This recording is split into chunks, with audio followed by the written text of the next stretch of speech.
On Saturday, November 2nd, starting at noon, Kevin Williams is helping sick kids by playing video games. He needs your help to raise $1,000 for the CHIO Foundation. Donate at extra-life.org/participants/347875. The following podcast may contain immature content created by Danny Parkhill and Michael Walsh. Listener discretion is strongly advised. I'm not saying it was malicious or intentional. I don't think he was intending to hurt the guy. That's fine. He did make a bad decision. But he made a very poor decision, and it was his fault, and it was his tag team partner's fault. We'll just get rid of ref bumps in wrestling then. It's not what I'm saying. I'm saying we need to get rid of guys who intentionally hurt referees or intentionally do things without communicating. He didn't intentionally do it. He assumed that the guy in the ring knows how to work. The guy beating him up sure did.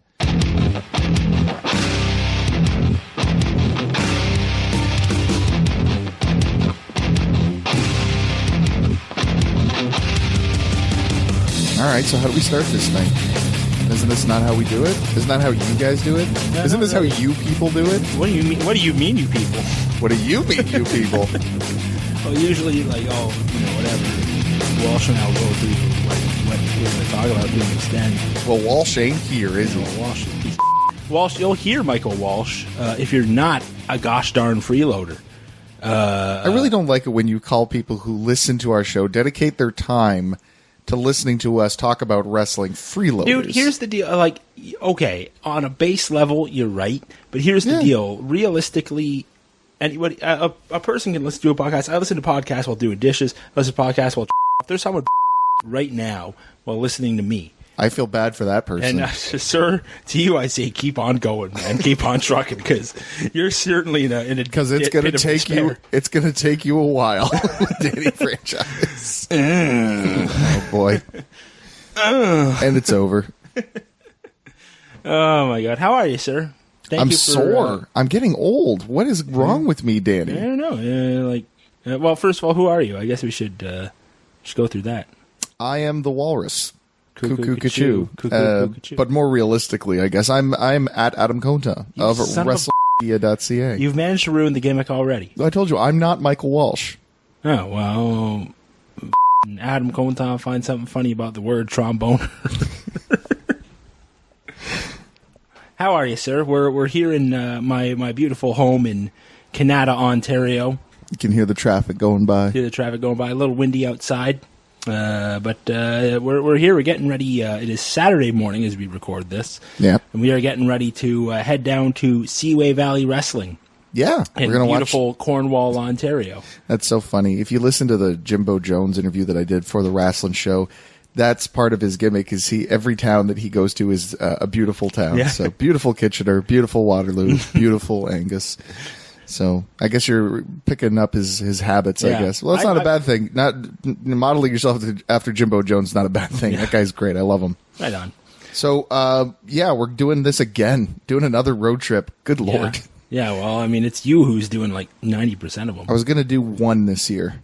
I was going to go down to Chinlock, and that was going to be the one. And then it was like, oh, you know what, maybe we can do a couple more, and then a couple more, and SummerSlam's coming, so we shouldn't miss those opportunities. And now, this is my life. This is what I do. Every weekend.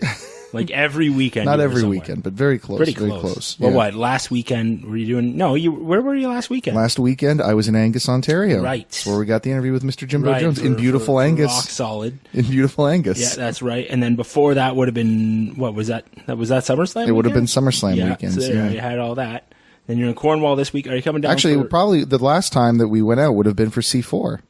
Yeah, I guess so. Previously, which we've talked about here on the last thing. Yes, that's true. Yeah. So there you have it. And there you are. And are you going to the next Chinlock show, sir? No, I'm not. Oh, you're skipping that one? Okay. I had a mandate from my wife. It's Thanksgiving weekend. We're going home. Fair. You're not allowed to go to any wrestling that weekend. That's fair. Well, it's funny is I'm actually I am going. We're talking about Chinlock Wrestling at the Spearhead Brewery, Battle at the Brewery. I think they're calling it. I don't know, whatever it is. Featuring that son of a gun, Santino Marella. Indeed. So I'll be heading down there. But I got lucky because we are going to see my family in the Toronto area. Right. So it makes sense, we'll just kind of stop halfway, do that, and then head up to Toronto, and Bob's your uncle. Just going to stop in here, do a battle royal, and then we'll hit the road. Yeah, pretty much, right? I mean, You start the day off driving down in your gear. Yeah. You're like, just stay here. I'm just going to go in for a few minutes. Why? I got to do a battle royal. Excuse me. I'll be like 30 seconds. Don't worry about it. My wife is used to me taking 30 seconds. I was about to say, is that also what you say to her when, you turn the lights off and you're looking to get romantic? I prefer the lights on, sir. Don't worry. This will only take 30 seconds. I like to see all 3 inches, going deep. Well, okay, listen, I know we exaggerate on the podcast, but let's not get crazy, Danny, okay? Hey, should we talk some professional wrestling before? Oh God, yeah, I guess so. Isn't that what our podcast is about? Really, eh? Okay.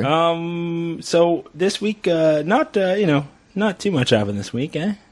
Yeah, nothing went happen. Let's just wrap it up. Let's just leave. Nothing's going on. That's why I made Mike do like half the show because he's like, "Well, we got all this stuff to talk about." And I'm like, no, here's my question: how do you know what he's talked about? Well, I don't. So you guys haven't talked to each other. So technically, he could. Show the last text message on my phone from Michael Walsh. Here, let me bring it up. I'm going to read it. You guys get to be. And we were talking about, are you free on Friday AM? Long story short, Mike is working all nights. I'm working all days this week. Yeah. So it didn't work out. His exact words were, do the freeloader half and I will do the Patreon half. I said, okay, plan B is I have Satchel Ass here this weekend so he and I could do one. Boom. There it is. But you have no idea what the other one's talking about. Nope. So you and I could be talking about the exact same thing. I doubt it since, we're talking about going deep in my wife and I'm saying it's possible is what I'm saying. I didn't say likely, but I said it was possible. Whatever. It is what it is. Well, it just means you get 2 different takes. That just means you like what I like.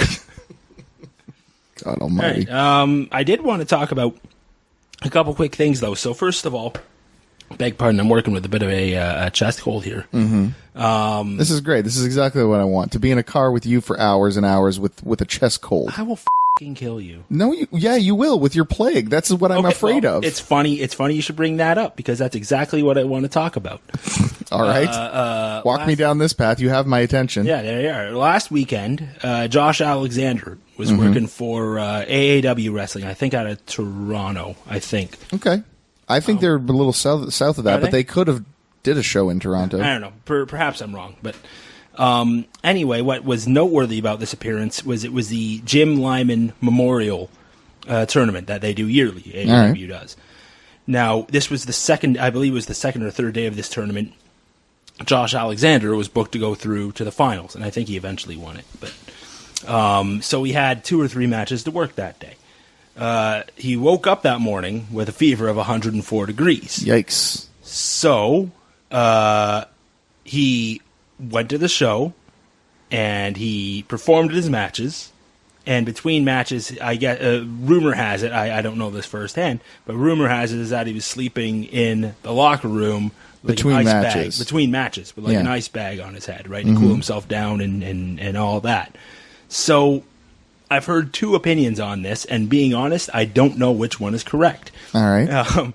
The one being, holy Josh Alexander's a tough son of a and, going out there working with a fever of 104 degrees, he really cares about what he does and wants to entertain the You got to be careful about that. Last time Bret Hart did that, he lost the Intercontinental Championship to the Mountie. You remember that angle from 1992? I do remember that angle. Like, only us, we'd be like, oh, let's talk about something that's going on. I was like, do you remember back in 1992, it was a in your house paper, it was Royal Rumble. No, but so that's one frame of mind. The other frame of mind being, what the hell is he doing? Because he's got a fever of 104 degrees. He doesn't know what he has. It very possibly could be viral. He just kind of woke up that morning and just went. It could be a danger to himself and everyone he's working with. Everyone that he's working with. So, to be honest, I want to get your thoughts on it because I'm sort of in the middle with it. I'm not quite sure. Josh Alexander is known around Ontario, at the very least, as one of the hardest working men on the Ontario Indies. There's no question. There's no question about that. That's not disputable. But, I mean, I want to get your opinion. Is it a little, maybe too much to go out there with a fever, the likes of which he did, the fever of likes which has never been seen on the Ontario Indie circuit, And not since Bret Hart in 1992 not since has a Bret fever Hart dropped the title to the Mountie. has a fever like that been seen. My opinion is that regardless of whether he should have been there or not, Josh Alexander is a beast. Nobody can deny that. And the fact that he was willing enough should be enough proof that the man is superhuman-like in his determination and his drive. And it is admirable, but I would probably fall on the latter side of things, that he probably should have taken the day off, not only for his own health, because wrestling, doing something that physically demanding with a fever is very dangerous to your own health. But you're absolutely right. You're dealing in an industry that there's a lot of physical contact, a lot of bodily fluids being thrown around there. That is a recipe for disaster in a closed circuit. Like him, the fans, the workers, everyone. Mm-hmm. That being said, if you apply it to a real world situation, I know a lot of people that go to work very sick when they shouldn't be going to work. Exactly. But that was sort of what I was thinking.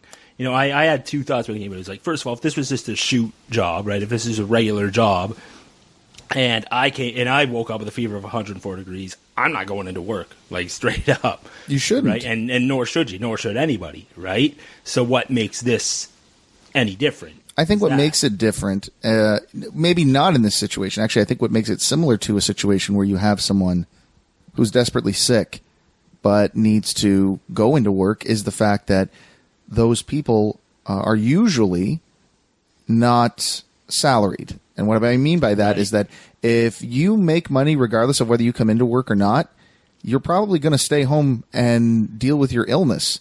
But if you're the kind of person who is in a job where if you don't work, you don't get paid, you're likely going to come in and you're going to fight it because you're like, I know it's stupid, I know it's wrong, but I got bills to pay. Yeah, there ain't no benefits in pro wrestling.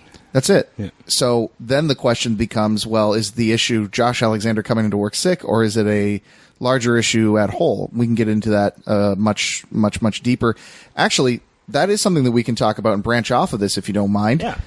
I don't know if you've heard about this, but apparently in California, there is currently a movement to classify professional wrestlers as employees or independent contractors, one or the other. But essentially, I'm actually blanking on the details, so forgive me, anybody listening to this. You can go and look this up.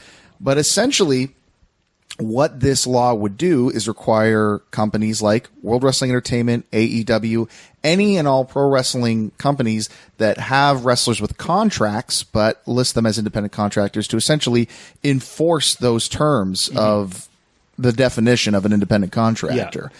So if it goes through, what we could end up seeing is California ain't going to have pro wrestling for a little while. Yeah. Same way that WWF and WCW just stopped running in New Jersey for many, many years when they were getting those extra taxes. That's right. So here's the question, not whether or not you think it's right or wrong. I personally think it's a good thing. I think we need more kind of that, more protection for the performers. I think that's important.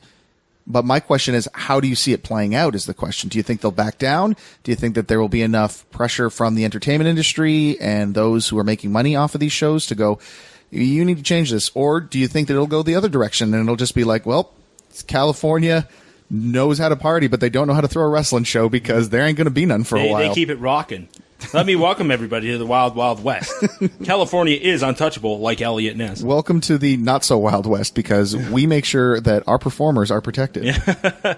So now I say this, I'm in the same boat as you. I'm not overly educated with this. I kind of just saw the article saying what it would be doing, and that's about it. I haven't done any more research into it, but my immediate thoughts are, so California is obviously different than any other state that the entertainment industry is basically their main source of income is a state, right? I could argue a few, but yes, that's clearly the first one that people come to mind. Put it this way, you're not, New Jersey is not going to be like, oh, well, we're not going to change this because I should rephrase that. New Jersey wouldn't be like, if they had this same rule in place, they wouldn't be the first ones to say, oh, well, we're going to change it because, we need that entertainment budget from wherever, right? California is in a different situation, right?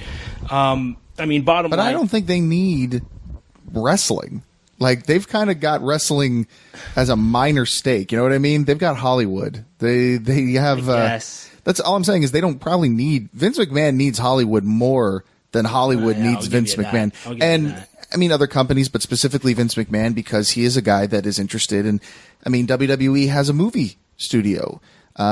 Recently on the Grilling JR podcast, when him and Conrad Thompson discussed SummerSlam '09, one of the things they talked about was why Los Angeles and the Staples Center was chosen as the host for SummerSlam for multiple years.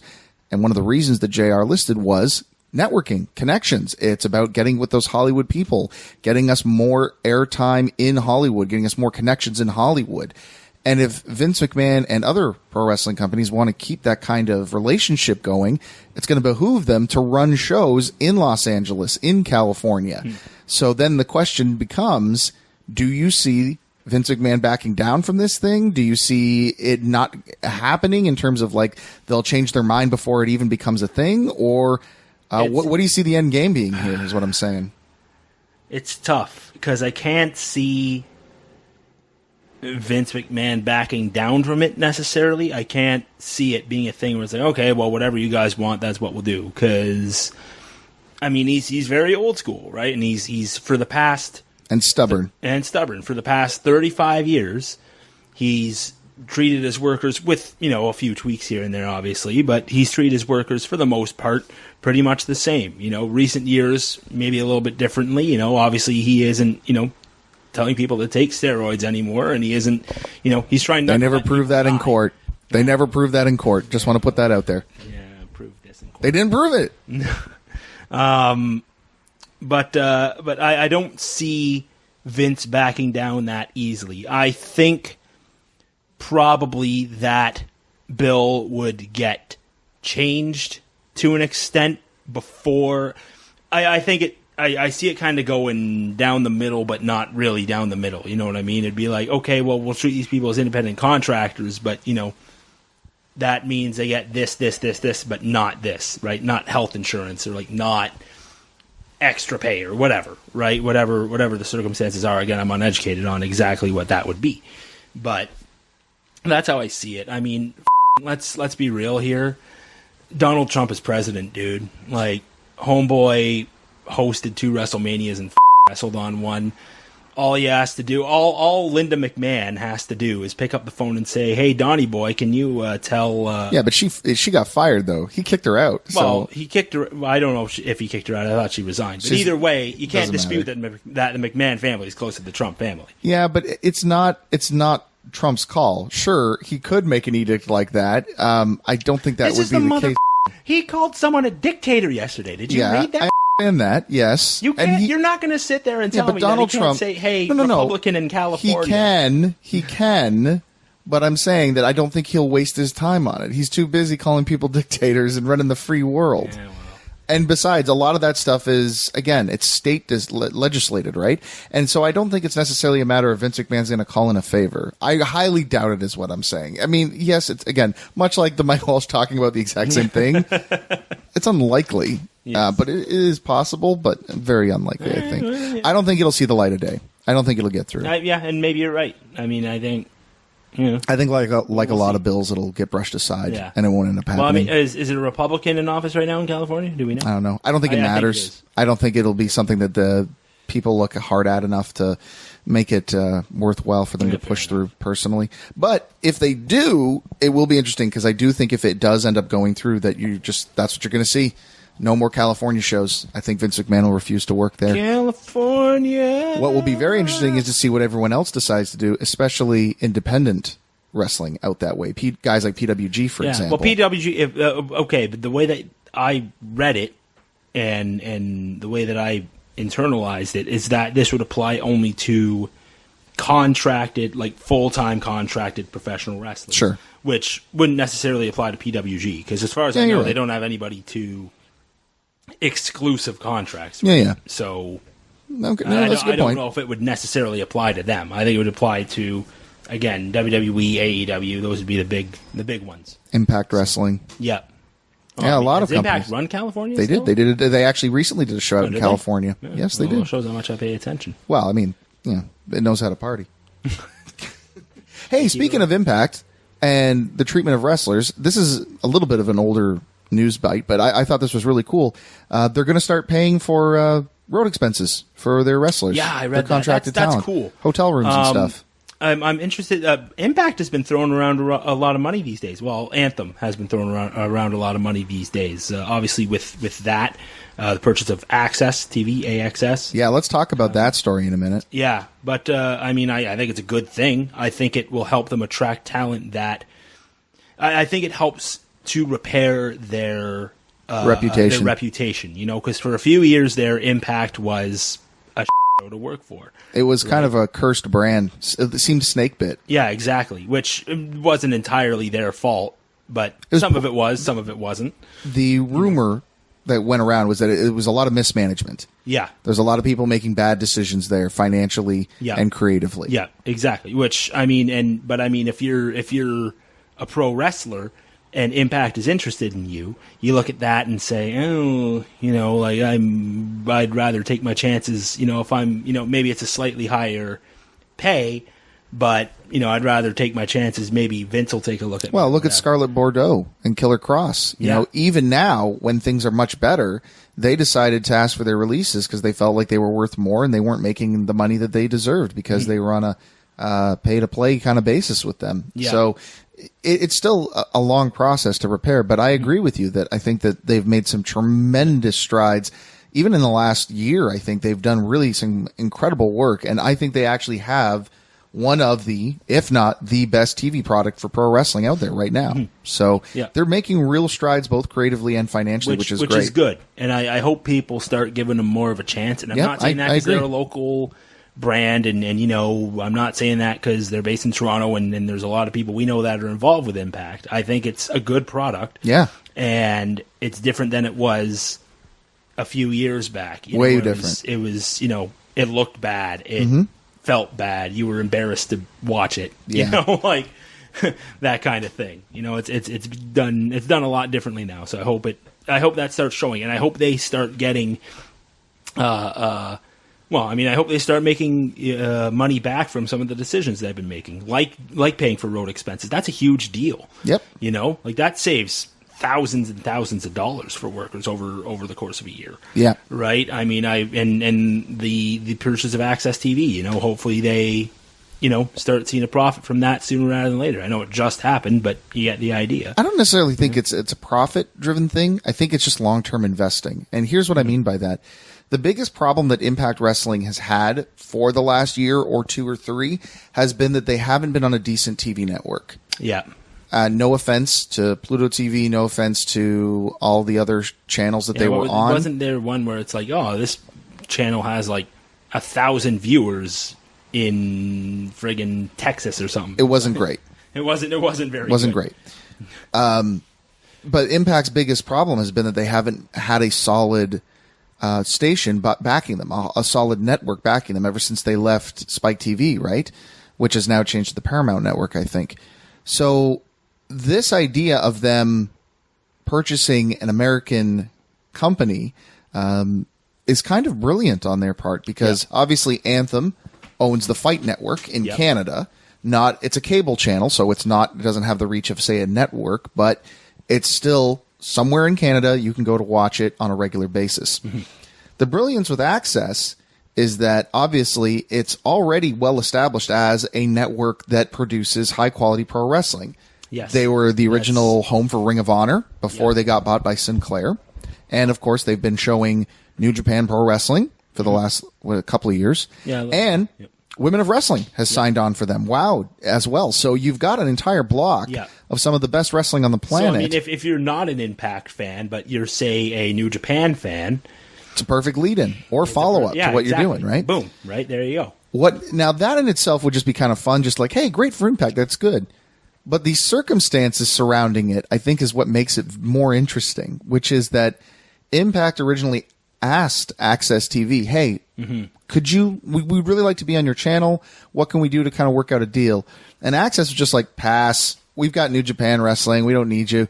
So Anthem's response was, okay, we're going to buy you then. Anthem's response was Don Callis whipping his directly out of his pants and slapping it in Mark Cuban's face. is what the response was. And Mark Cuban said, "Thank you, sir. May I have another?" Exactly. Yeah, they bought it. They bought the whole channel. Which is, I mean, good for everybody, I suppose, you know. It's a real great investment for Impact Wrestling, that's for sure. Because, I mean, I don't know that I would do this. Maybe I would, maybe I wouldn't. I guess it depends on what the ratings are like. But, you know, in a couple of years when New Japan's contract is up, if they want to be like, get out of here, you're gone, then Impact's the only, like, male wrestling show that you can watch on Access. Yeah. So then they've got more of the market share, right? Again, I don't know whether that's good business or not. I don't know. Well, they certainly put it this way. If I was in their shoes, like if I had the option now of taking New Japan off the network, I wouldn't do it.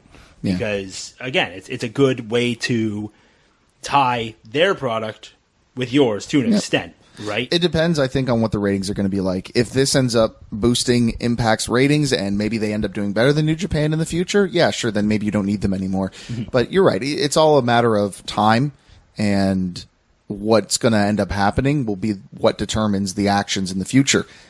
But either way, I think we can all agree that it's the biggest winner in all of this is Impact Wrestling. Oh, absolutely. The question is, do you think that that's what's going to happen with the other companies? Do you think that WOW and New Japan are going to have to pack up and hit the road once their contracts are done? Or do you think that they'll stick around? That's really hard to say. I mean, it really depends on their creative as well, right? I mean, to be honest, I'm not overly familiar with WOW as a promotion. I think I've seen like a couple things here and there, but nothing too serious, right? If they're not, I mean, if they're not getting ratings and if they're not, you know, producing decent television, then yeah, they'd probably be gone, right? New Japan is a little trickier because it's going to have its fan base no matter what. That said, we are talking about an American television channel, right? So, you know, they have other options. They have WWE. They have AEW, right? They have, obviously, local indies, that kind of thing. Yeah, but the guys in charge own a wrestling company. That makes it different. Well, yeah, well, you know what I'm saying. Though, it's not like New Japan can go to TNT because TNT's like, why would we want you? We have a company. Yeah, they're not going to go to USA because USA says, why do we want you? We've got a wrestling show. But that's what I'm saying. Yeah, like New Japan. I feel like Impact is going to try to leverage New Japan to, you know, help them, and because New Japan is on Access, it will still help Impact. You know what I mean? Yeah. So I think if New Japan continues on the road that they're on, and they're, again, same kind of deal as WOW, really, if they're getting good ratings and they're you know, making compelling television, I don't see why they wouldn't keep them around. But I mean, if it's a negative effect, if their ratings are going down and therefore it's hurting Impact and hurting Access as a television station, you know, like sort of you gotta do what you gotta do. I don't see that happening though. I think they'll probably stick around. Is what I would guess. But I guess only the future can tell, right? That we'll set a reminder. Siri, set a reminder for 2 years from now. I wonder if you could do that. I could. I think Alexa could. Alexa, Siri can't. Siri's no good. Set a reminder for 2 years from right now. Sorry, I can't set reminders in the past. In the past, fuck you, Alexa. Anyway, yeah. Well, we'll see how that turns out. But I think it's really good for Impact, and I think it's really good for wrestling. You know what's not really good for wrestling? I don't know what is not good for wrestling. Beating up referees. So what ensues is an absolute show between myself and old Satchel Ass. We argue for a solid 45 minutes about this whole Revolution Pro Wrestling situation. I was very clearly right. He was very clearly wrong. But you know what? Why don't you go find out for yourself? And you can find out by going to patreon.ca/WrestleMedia.ca. Throw a few in the bucket. And you can hear the full argument between myself and Adam Conta on this subject, as well as some extra content added by our good friend Michael Walsh. Actually, we have two versions of the Patreon exclusive portion this week. You can hear the full argument version, or if you just want to hear us get to the point, you could just listen to the shortened argument version. We still go on for a little bit of time, I'm not going to lie to you, but you listen to the half-assed argument version where I'm even more right, because he doesn't even get into the whole thing where it's the body slam is the most dangerous move in professional wrestling and no one should do it, and referees are untrained pieces of shit. That's Adam's argument. So why don't you go over to patreon.ca/WrestleMedia.ca, put a few in the bucket, listen to the episode, and hit us up on social media. Tell us what you think. For freeloaders, we love you. And I keep calling you freeloaders, but you know I love you. We'll see you next week here on The Lasting Mark. Myself and Michael Walsh. I am never bringing Adam on this show again. Thank you so much. Hugs, kisses, and we love you.